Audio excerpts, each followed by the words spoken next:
Hello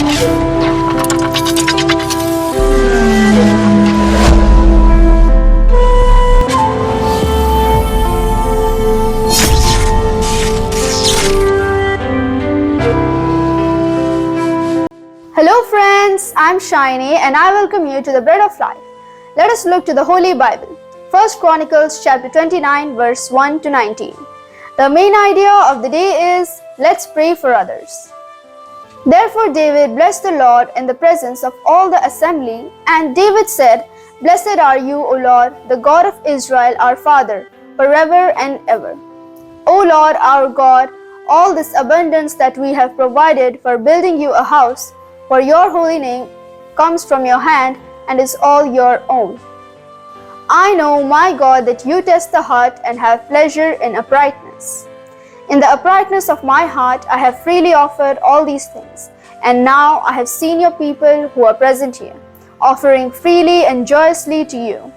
O Lord, the God of Abraham, Isaac, and Israel, our fathers, keep forever such purposes and thoughts in the hearts of your people, and direct their hearts toward you. Grant to Solomon my son a whole heart, that he may keep your commandments, your testimonies, and your statutes, performing all, and that he may build the palace for which I have made provision. Let's understand the word of God. David worked wholeheartedly to prepare everything needed to build God's temple. He wanted his son Solomon to be ready and have all he needed to do the work well.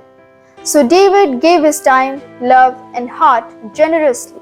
The leaders and people of Israel saw and followed David's example, offering their gifts with joyful hearts.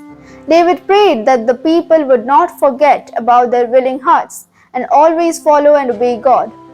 Let us try to follow David's prayer for those around us. Whatever time, talent, or possessions we have, let us offer them to God willingly and joyfully, so that He will be pleased and bless us. May the Lord bless us with these holy words. Let us pray and practice. Dear God, thank you for your beautiful words. Lord, please help us to offer you our talents wholeheartedly. In Jesus' name I pray. Amen.